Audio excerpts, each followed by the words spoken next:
Hello, and welcome to the podcast for Hope TBI, where you, as our audience, are embraced as hopesters.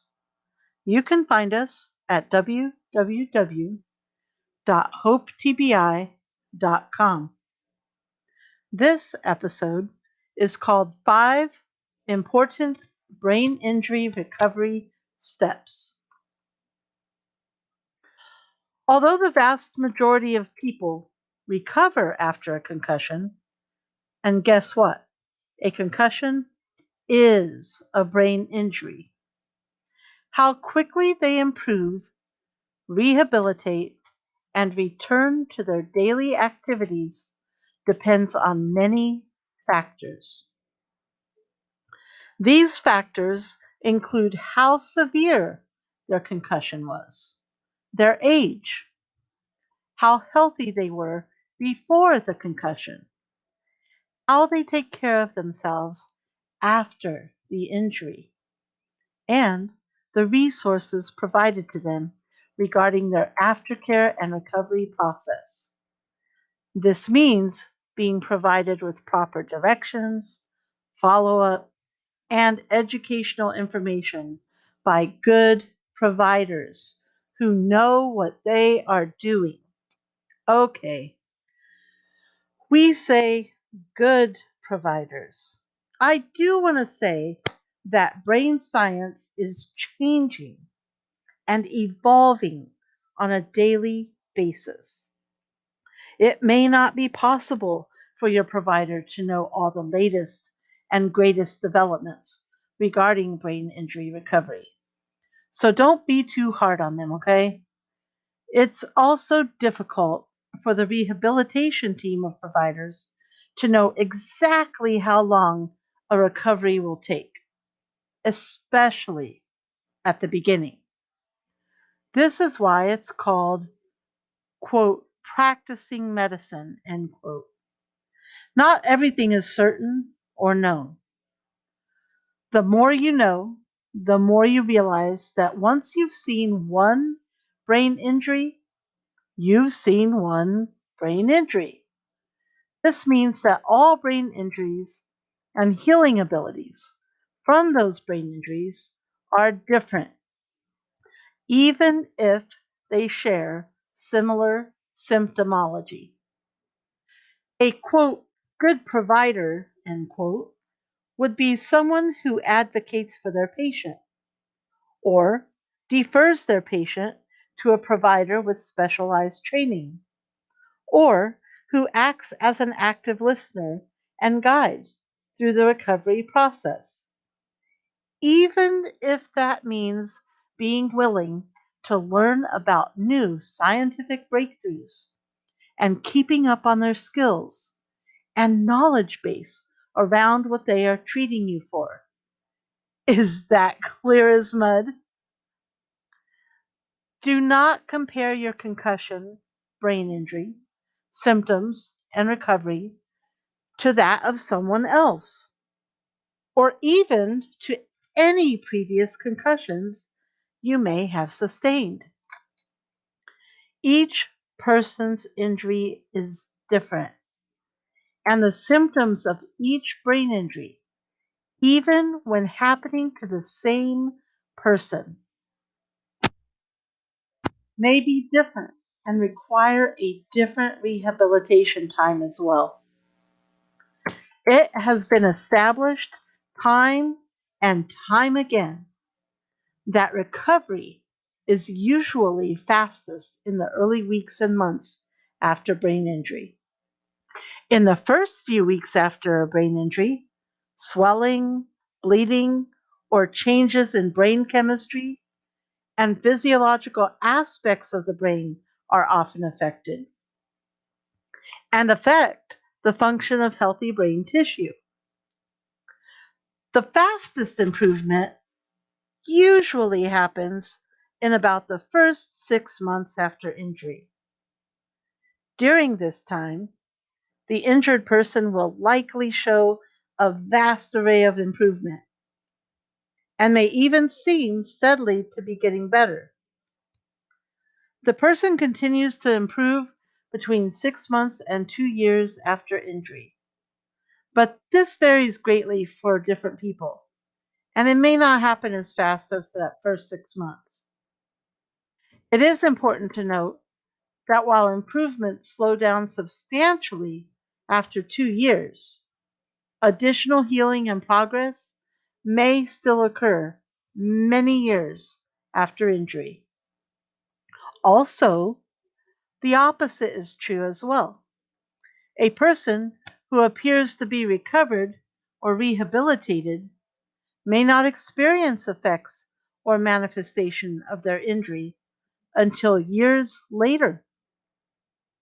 There are some poignant things to keep in mind regarding recovery from a brain injury. If you suffered anxiety or depression before your head injury, it may make it harder to adjust to the symptoms of a concussion or brain injury. If you already had a medical condition at the time of your concussion, such as chronic headaches or perhaps chronic pain, it may take longer for you to recover. Receiving another concussion before the brain has healed can result in brain swelling, exacerbated symptoms, permanent brain damage, coma, or even death, especially in our youth.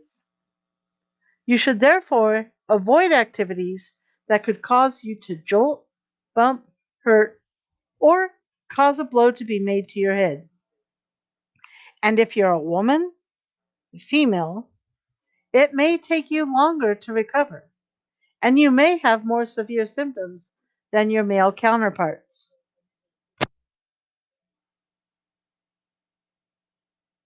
Numerous concussions, brain injuries, over time may cause you to have ongoing serious long-term problems, including chronic memory challenges, difficulty with concentration, persistent headaches, and occasionally diminished fine motor skills and physical skills, such as keeping the ability to stay balanced or walk in a straight line. After reading all this, the, and hearing all this, the question presents itself as, great, then what things can I do to improve my rehabilitation process? After all, that's why you're here, to find out what that burning question will reveal, right? Number one is vision testing. I don't mean like your typical eye doctor or optometrist, ophthalmologist, that you would get to see to get your vision tested for glasses or your glasses prescription adjusted. They don't have the specialized training for the help you may need. I'm talking about a neuro-ophthalmologist or optometrist. And yes, there is a difference.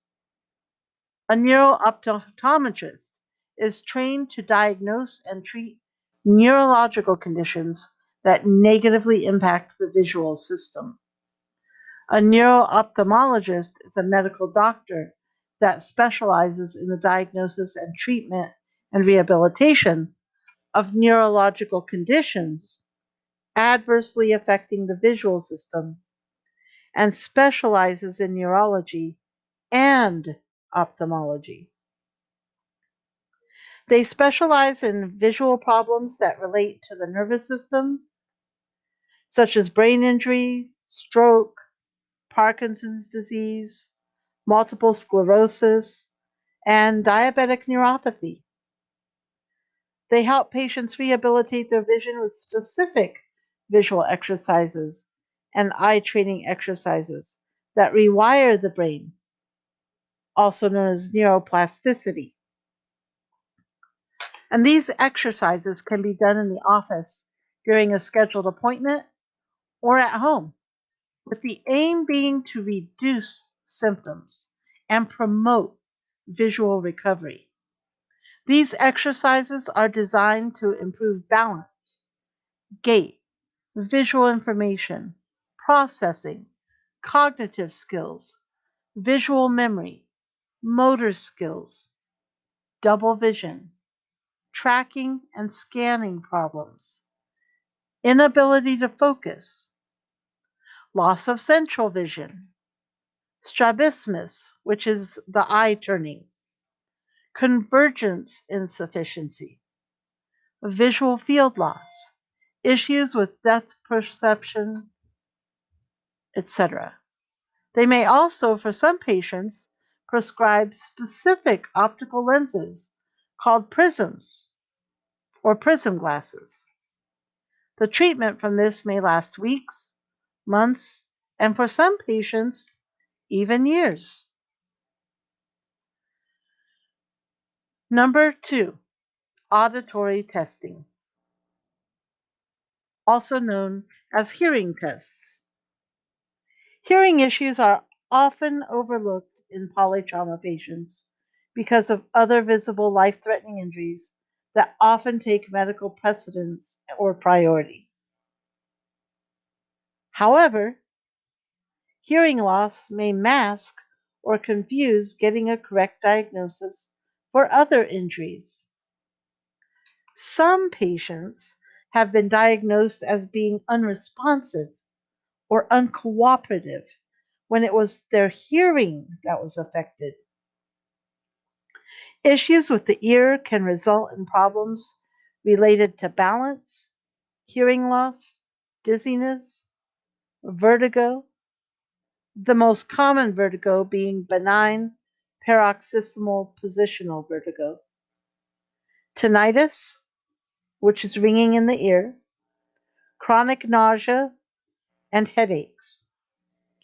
While some of these changes are reversible, others are not. This is the importance of getting auditory testing completed as soon as possible after a head injury. Dizziness is believed to occur in 40 to 60% of people with traumatic brain injuries. The ear is also the organ that is the most susceptible to blast exposures. The extent of ear damage from a blast depends on a multitude of factors. For example, size of blast, the environment, the distance from the blast, orientation of the ear canal to the blast, and open or closed area during the blast. The most common injury from a blast is a ruptured eardrum or tympanic membrane. There are also cases of traumatically induced Meniere's disease. Hearing loss as a result of brain injury causes damage to the inner ear or because there is damage to the brain that produces sound. Auditory problems could be mistaken for signs of cognitive deficits attributed directly to a brain injury. Hearing loss also exacerbates the social and emotional and cognitive effects of the brain injury. It is possible to have cognitive effects related to brain injury and loss of hearing at the same time.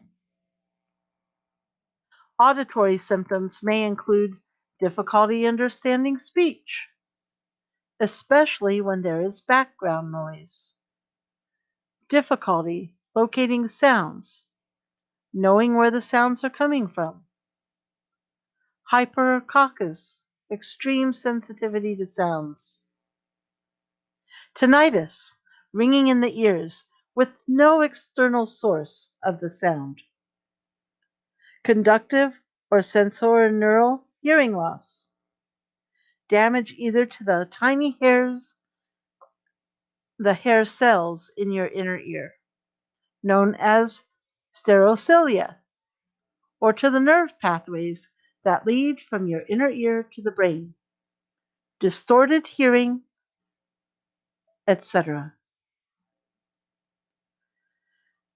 Number 3, speech therapy. Now, brain injuries can cause speech, language, thinking, and swallowing problems. And speech therapists treat all of these conditions.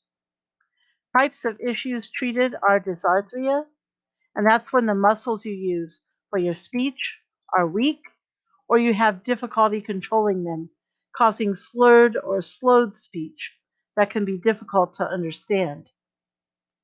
Aphasia, which is an impairment of language, affecting the production or comprehension of speech and the ability to read or write. Improving cognitive communication skills and improving memory. Goals in treatment by a speech language pathologist or an SLP or speech therapist is to help the person speak more clearly, express thoughts more effectively, improve problem solving, planning, and organization skills, improve speech to make it clearer, reading comprehension skills, improvement of memory using various tools such as calendars, notebooks, to-do lists, post-it notes, a planner, whiteboards, etc. Learn ways to swallow safely and work on social skills through reading and social cues. Number 4, SPECT-CT scan.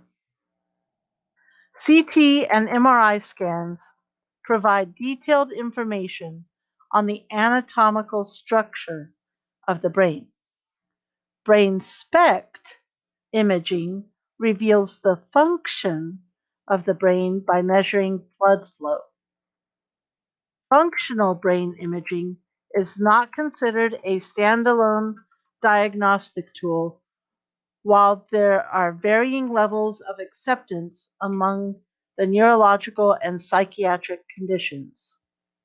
The science and technology have been researched for decades, and there are hundreds of published research studies utilizing SPECT for the evaluation of the various conditions. Number 5, rest. Rest and proper sleep is very important after a concussion because it really helps the brain to heal.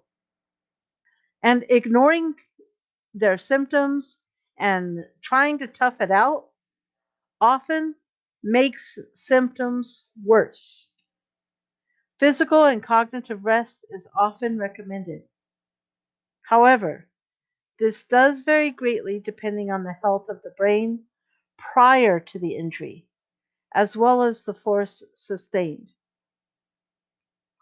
These activities patients are advised by healthcare providers to rest from after a brain injury include reading, using a computer, watching television, playing video games, or working on school assignments. For many people, physical and mental rest until symptoms subside is the only treatment needed for a concussion or other head injury. Now, during that first 24 hours, the brain needs as much rest as possible, including minimizing mental and physical stimulation. Now, after 24 hours, if the injured person is symptom free, then they may begin what's called the relative test. The relative rest progressive protocol. Relative rest refers to avoiding any mental or physical activity that provokes the concussion. For example, if they participate in a physical activity and it increases symptoms, then they should stop that particular activity. If it provokes the concussion-related symptoms, they should simply cease the activity that's provoking it. Each day, a person can add more mental and physical exertion, only as long as their activities don't provoke any concussion symptoms. Now, it's advised to avoid any strenuous exercise for a week or so. If you want to keep exercising, try to keep it light. If you're a runner, for example, try walking. It's also best to avoid any heavy lifting for about a week. Moderate activity over the long term helps reduce effects of depression, feelings of isolation, and regardless of the severity of your concussion or brain injury, you should be symptom-free before returning to normal activity, and your condition should be very carefully monitored by your doctors. Never give up on a head-injured patient. Recovery occurs for the rest of a person's life. Give people the type of treatment that they deserve. And that's a quote by David Hovda, PhD. Thank you for listening to our episode today of 5 important brain injury recovery steps. You can find us at www.hopetbi.com. Thank you.